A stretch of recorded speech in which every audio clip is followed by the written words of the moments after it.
The PA clicked on at 9:17, and the voice wasn't our principal. I want to say that right at the start, it wasn't Mr. DeLuca. I'd heard his voice every single morning for 3 years. I knew how he cleared his throat before he said a word. This wasn't that.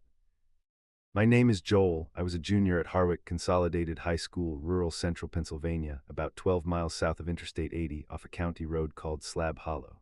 One building, one hallway that looped back on itself, around 340 students. The kind of school where everyone's last name was familiar even if you'd never spoken to them.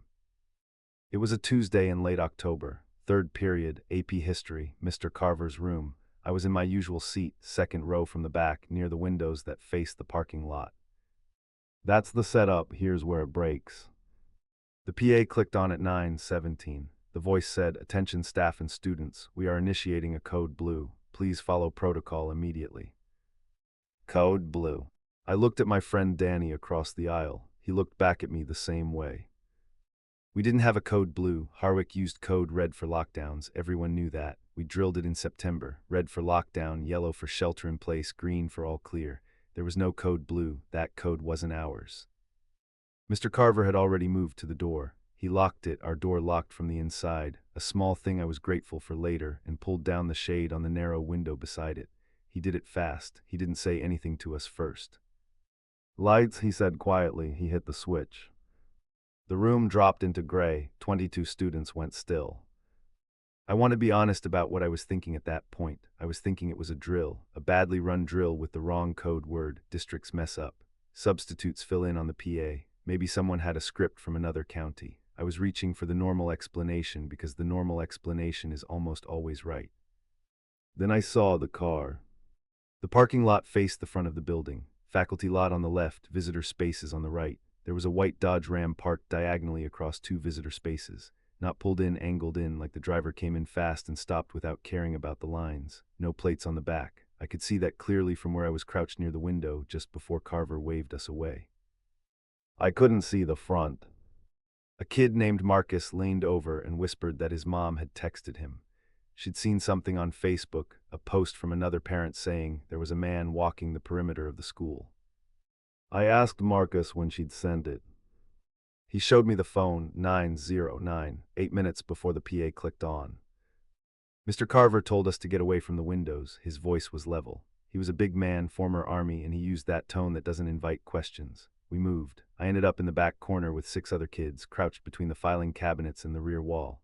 The carpet back there smelled like old chalk dust and something faintly chemical, like cleaning solution seeping through the baseboards from the janitor's closet next door. One of the girls, Britt, was shaking so badly her knee was tapping the side of the filing cabinet in a small, rhythmic knock. Nobody told her to stop. The hallway was not quiet. That's what I remember most about the next 10 minutes. I expected silence. What I got was sound, and the sound was wrong. Footsteps, not panicked, not rushing, slow and measured. The linoleum in that hall was old and slightly hollow in places. Every step landed with a flat, deliberate weight. It echoed just enough to tell you this wasn't someone hurrying. It wasn't someone lost. It was the sound of a person who knew exactly where they were. They stopped outside our door. I watched the door handle. It didn't move, but someone was there. The footsteps had stopped in a way that wasn't a pause. It was a stop, purposeful. The room was quiet enough that you could hear breathing through the gap under the door, and there was a smell, faint, something like cigarette smoke gone stale in old fabric, the kind that clings to a coat after years. I don't know if I imagined that part. I've never been able to decide. The footsteps started again. They moved down the hallway, away from us. I let out a breath I didn't know I was holding. Then the PA cut on again, mid-sentence this time, like it had been broadcasting somewhere else and switched over to us mid-word. The voice said, room by room, just stay where, and then it cut off completely. That's when I knew. Not the wrong code word, not the car with no plates, not even the footsteps outside the door. It was that half sentence. The way whoever was on the PA had been talking to someone and the signal crossed. The way it sounded like someone narrating what they were doing, not instructing students, narrating. Room by room. I didn't say it out loud, but Danny was looking at me and I think he'd heard it too. His face had gone completely flat. The way a face goes when your body decides there's no point in expression anymore. He had his knees pulled to his chest, his back against the wall. The gray light from the windows caught the side of his face and made him look older than 16. We just sat with it. There was nothing else to do. Mr. Carver had his phone out. He was texting, not calling. He had pushed his desk against the door. I don't know when he did it. I didn't see it happen. One moment the door was just locked, and the next the desk was there with 2 chairs stacked on top. 3 other students helped him without being asked. The next 22 minutes were the longest of my life. I'm not going to exaggerate them. There was no confrontation. No door rattled hard enough to come open. The footsteps came back once more and paused at our door for what felt like longer this time. During that second pause, nobody breathed. The radiator had gone quiet. The only sounds were the distant push of wind against the building's exterior and that small, rhythmic knock of Britt's knee against the filing cabinet, which had become the metronome of the whole thing. I focused on it. It kept me from looking at the door. At some point, one siren started up from the direction of Route 44. It got closer. A second one joined it. The PA clicked on a third time. This time it was Mr. DeLuca, his real voice with the throat clear at the front of it. He said the lockdown was lifted. He said law enforcement had cleared the building and the campus was secure. He said to remain in classrooms until an officer came to the door. A sheriff's deputy knocked about 8 minutes later. He was young. He told Mr. Carver everything was okay in a tone that wasn't entirely convincing. We were released to the gym, then about an hour later to buses and parent pickups. Nobody told us anything specific. An administrator walked through the gym on a loop saying, "We'll have more information for families soon." My mom picked me up in the Walgreens parking lot off Route 44. She'd been parked there for 40 minutes. She'd heard the sirens. The next day, the district sent an email. It said a trespassing incident had been handled swiftly by local law enforcement and that student safety was never compromised. It said the lockdown protocol had functioned as intended. That was the entire statement. The local paper, the Clearfield Courier, ran a 2-paragraph story 2 days later. A man had been found on school grounds, no charges named, a vehicle towed from the visitor lot. A white truck, no other details. There was no follow-up story. I looked for weeks. Here's what was never explained, and I mean never. The code blue. Nobody at Harwick ever used that term before or since. The district said later that all lockdown announcements that day had been made by the assistant principal, but our assistant principal, Mrs. Frame, was out sick that Tuesday. I know this because my friend Kayla had a pass to the office that morning and was told Mrs. Frame wasn't in. I still don't know who made that first announcement. Marcus's mom had posted about a man on the perimeter 8 minutes before any official announcement went out. When my mom asked her about it later, she said she'd heard it from another parent in a Facebook group. That parent's name was unfamiliar to everyone she asked. The post was gone within 2 days. And then there was Kevin Marsh. Kevin was a sophomore. He sat 3 seats from me in Carver's room during the lockdown. The Monday after, he wasn't in school. Tuesday, he wasn't in school. By Thursday, people were saying his family had moved, mid-semester, just like that. He had no social media, and nobody I knew had his number. I'm not saying Kevin had anything to do with it. I'm saying he was there, and then he wasn't, and no one ever said his name in that context again. The man with the white Ram, the voice on the PA, the 8 minutes that someone knew before the school did, the code blue that wasn't ours. I'm 24 now. I work at a shipping warehouse outside State College. That morning was 7 years ago, and I can still sketch the layout of that parking lot from memory. I can still hear those footsteps on the linoleum, that flat, deliberate weight moving from door to door. I can still feel the quality of that silence when they stopped outside ours. The way 22 people held themselves absolutely still in the dark and just waited to find out what came next. I don't know what that man was looking for. I don't know if he found it. I just know that Mr. Carver pushed his desk against the door without being told to, and I've always thought that said more than any of the official statements. I still flinch when a speaker clicks on in a quiet room. The number that called it in had been out of service for 11 months. I've been a dispatcher for the Harlan County Sheriff's Department in eastern Kentucky for going on 14 years. I work nights, 11 to 7, Sunday through Thursday. People think dispatching is chaos, and sometimes it is. But most nights it's just a county breathing in the dark. You learn the rhythm. You know which addresses call 3 times a year and which ones you've never heard of. The night I'm talking about was a Tuesday in late October. A cold front had come through and dropped the temperature 20 degrees in 4 hours. We had a fender bender out on Route 119, a noise complaint near a Varts, and a dog loose on someone's property. Light night. I was on my second cup of coffee when the call came in at 1:17 in the morning. The board lit up. I took it the way I take every call. Silence on the other end, not the silence of a misdial or a pocket call. a particular kind of silence, measured, careful, like someone deciding whether they could afford the words. Then a woman's voice, very low, said, "Someone's in the house." That's all she said, then the line went dead. Standard procedure, I ran the number. An address populated, a rural route out past Loyal, about 6 miles from the nearest intersection. Up in the kind of country where the roads don't have shoulders and the mailboxes are the only landmarks. What I didn't expect was the flag that came up next to the number. Disconnected, effective November of last year. I ran it again, same result. The number that had just called me, that I had just heard a woman's voice through, had been inactive for nearly a year. I sat with that for about 4 seconds, then I called Deputy Marcus Teal. He was running patrol that night in a county cruiser, a Ford Interceptor with a busted rear defroster he'd been complaining about all week. He was idling in the Hardee's lot on Route 119, which is what he did on slow nights when the coffee there was fresher than what we kept in the break room. I gave him the address, I told him what the board showed. He was quiet for a moment. "So nobody called," he said. "Somebody called," I told him. He took the call anyway. So did Deputy Renee Hollies, who was closer to that end of the county, running patrol on Kentucky Route 38 near the Clover Fork area. They both headed out. I stayed on with Marcus while he drove. He turned off Route 119 onto a county road that locals call the Comstock Road, after a family that hasn't lived on it in 30 years. I've dispatched maybe 6 calls out that way in 14 years. Most of those were property disputes or welfare checks on people who'd stopped answering their phones. Marcus mentioned the cold while he drove, said his breath was fogging inside the car even with the heat on, because the door seal wasn't worth much anymore.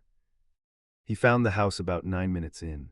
Single-story, wood-sided front porch light burning, an older Dodge pickup in the driveway, dark blue, no front plate, a chain-link fence along the left side of the property, sections of it laning, the gate wired shut with baling wire rather than latched. He knocked, called out, nothing. He knocked again and announced Sheriff's Department, and the door opened. A man answered, 50s maybe, bathrobe. He looked like Marcus had pulled him out of a deep sleep. He said he didn't know anything about a call, said his wife was asleep in the back bedroom, said they'd been in bed since 9. Marcus asked if he could see the wife, just to confirm everything was fine. The man said sure, turned and walked back into the house. Marcus told me later that he noticed a few things in those next few seconds. The house was warm, very warm, the kind of warmth that hits you in the face when you step in from the cold, and there was a smell underneath it, not rot, something stale and closed in, like a room that hadn't had fresh air moved through it in a long time, and beneath that something fainter, medicinal, like a wound that had been cleaned too late. Then there was the quiet. A sleeping house has sounds, a refrigerator cycling, a clock somewhere, a dog shifting in a corner, the small, ordinary business of a home at rest. This house had none of that. The quiet wasn't natural. It was the kind you don't get on its own. You get it when things have been trained into stillness. The man came back alone. He said his wife didn't want to come out, said she was embarrassed to have company in her nightgown. Marcus asked him to let her know they just needed to see she was okay. A quick look, nothing more. The man smiled at that. Marcus said it wasn't a warm smile, it was placed there, positioned to communicate something specific to anyone looking in from outside. "She's fine," the man said. Hollies had come up onto the porch by then, 12 years on the job, hard to rattle. Marcus said she looked at him, and he could tell she was thinking the same thing he was. They asked to come in, the man said no. He was polite about it. He said they were welcome to stand there as long as they needed, but he wasn't inviting them in without a reason. He knew his rights. He said that last part calmly, not as a challenge, more like he'd said it before, more like it was a line he kept ready. Marcus kept him talking, asked about the truck, asked how long they'd lived out there, buying time while Hollies walked the perimeter. The porch boards creaked under her boots as she stepped off, and then there was just the wind coming off the ridge, moving through the bare trees on the hillside above the house. She came around the far side and stopped. She keyed her radio and said one word to me, "Shut." I didn't follow at first. She said it again, her voice flat and deliberate. "The back door is shut from the outside. There's a hasp and a padlock on it, on the outside. You lock a door from the outside when you don't want whoever is inside to get out." I called for backup immediately. I woke Sergeant Del Combs, 20 minutes out on a good road, longer if the county road was iced, and told him to move. I relayed to Marcus what Hollies had said. He turned back to the man in the bathrobe. The man's expression hadn't changed. That was the part Marcus came back to later. Most people, when the ground shifts under a conversation, show it, a flicker, a recalculation. This man just stood there in the warm light of the doorway in his bathrobe in the cold October night. His face was the same as it had been from the start. Marcus said, "Sir, I need you to step out onto the porch." The man looked at him for a long moment, then he stepped out, easy as anything. Holly's had him cuffed before he reached the railing. They made entry. The wife was in the back bedroom. She was on the floor beside the bed. She'd been there a while from how she looked, alive but barely, dehydrated, bruising on her arms and her neck. A broken finger on her left hand that had started to heal wrong. The room was dim. A single lamp on in the far corner, tipped at an angle like it had been knocked and never righted. A plastic cup on the floor near her, empty. The carpet around where she was lying was worn flat. That was her space. It had been her space for a long time. She was the one who called. She'd found a phone she shouldn't have been able to use. An old prepaid in a coat pocket in the closet, a coat he must have forgotten about. The carrier had canceled the number, but the phone still had enough signal to place a 911 call. It happens sometimes. The network will route an emergency call even from a dead line. She'd had one shot at it. She took it. Sergeant Combs got there in 18 minutes. An ambulance from Harlan ARH arrived inside 30. They took her to the hospital. She spent 4 days there.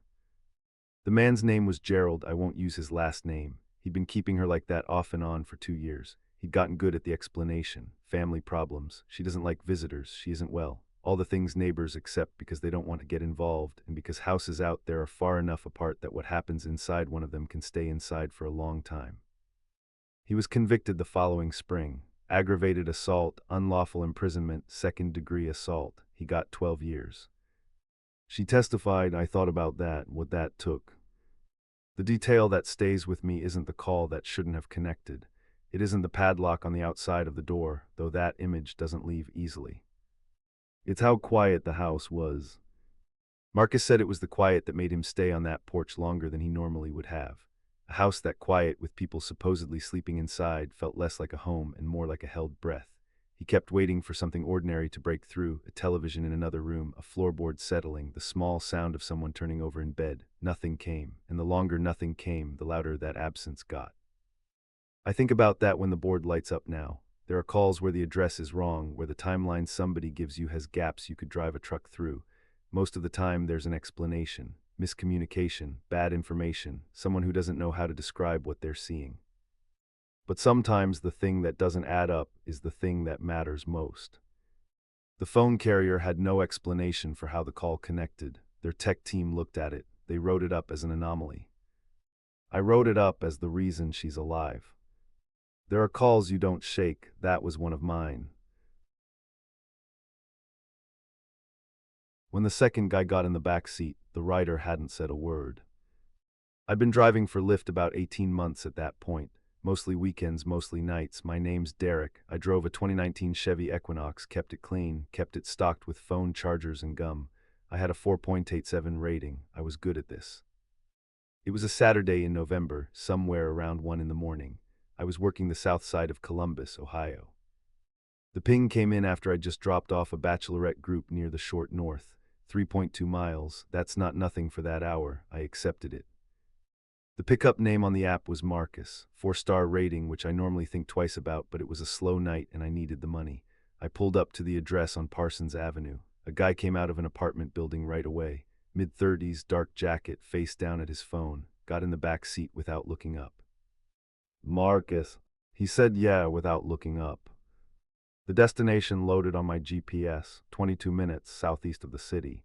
I got onto I-70 East and settled in. The first few minutes were completely normal. That's the part that stayed with me. He didn't say anything, I didn't say anything. I had the radio low, some late-night sports talk. His phone screen glowed in my rear view. Normal, quiet, fine. But at some point I turned the defroster up a notch, and that's when I noticed he hadn't moved at all. Not to look out the window, not to shift in the seat, just sitting there perfectly still. My GPS routed me off I-70 onto Lithopolis Road, out past Bryce Road in the Violet Township area. I've been out that way once or twice. It gets rural fast. Farms, tree lines, almost no light. The kind of road where you can go a full mile between mailboxes. I took the exit and followed the route for about 4 miles. The road narrowed.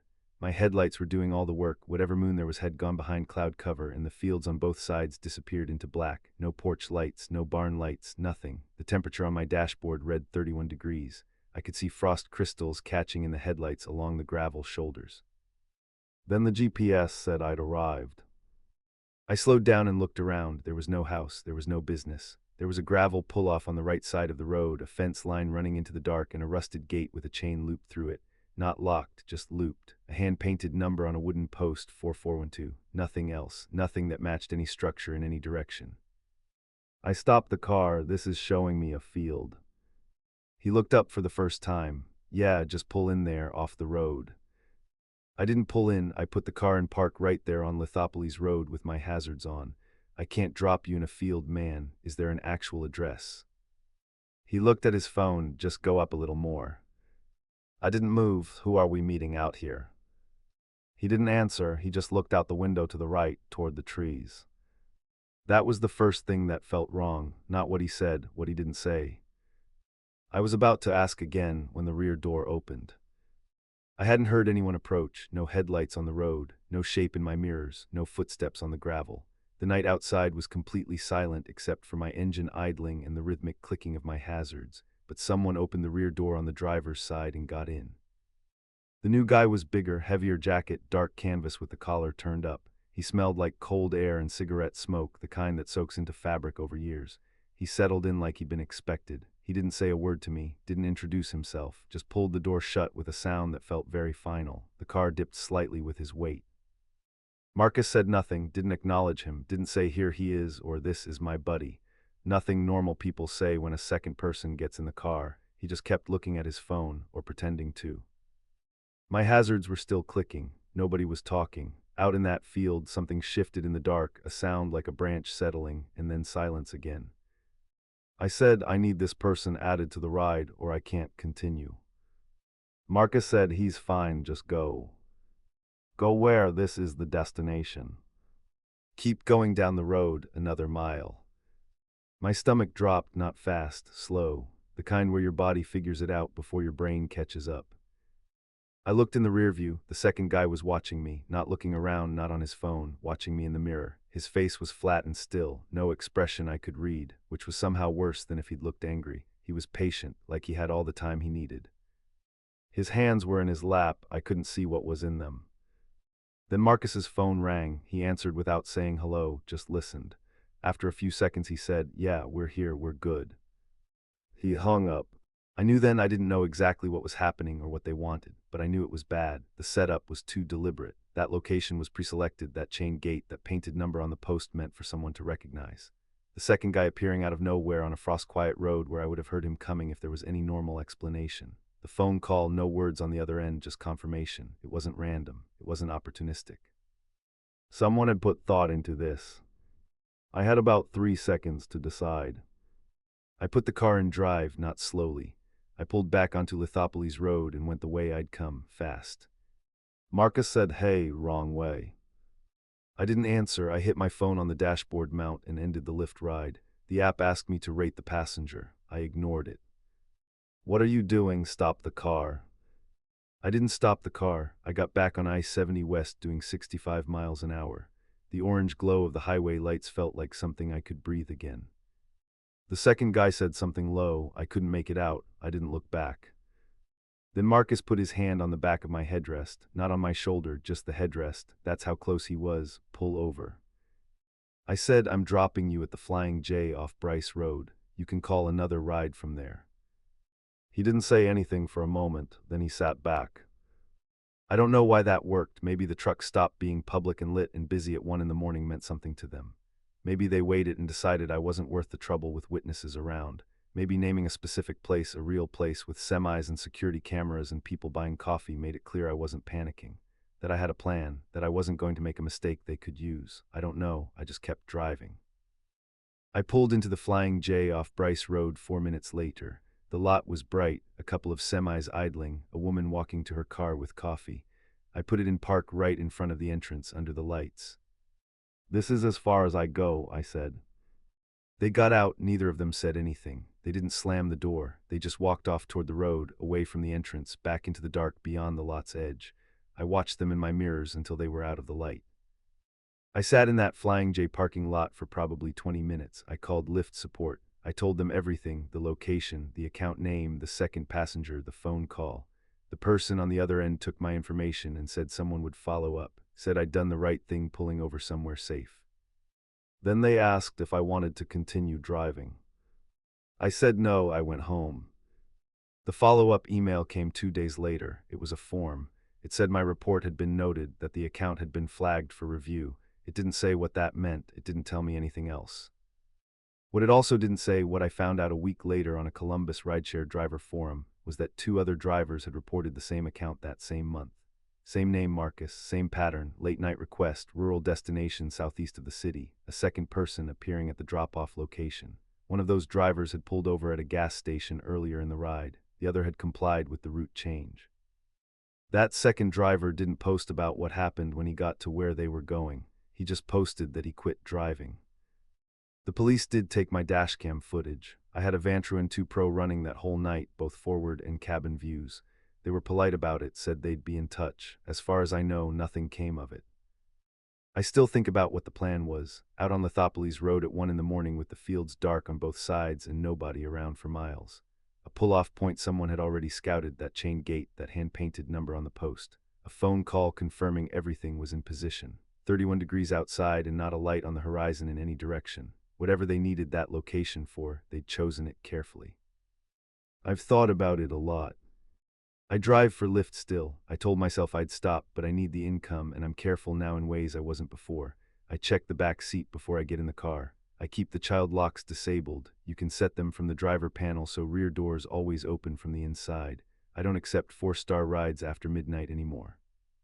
And if the destination is somewhere I don't recognize, I look it up before I pull away from the curb. Not in the app, on a map, to see what's actually there. It's a small thing, it takes 10 seconds, but that's the 10 seconds that might matter. I still haven't driven out past Bryce Road at night.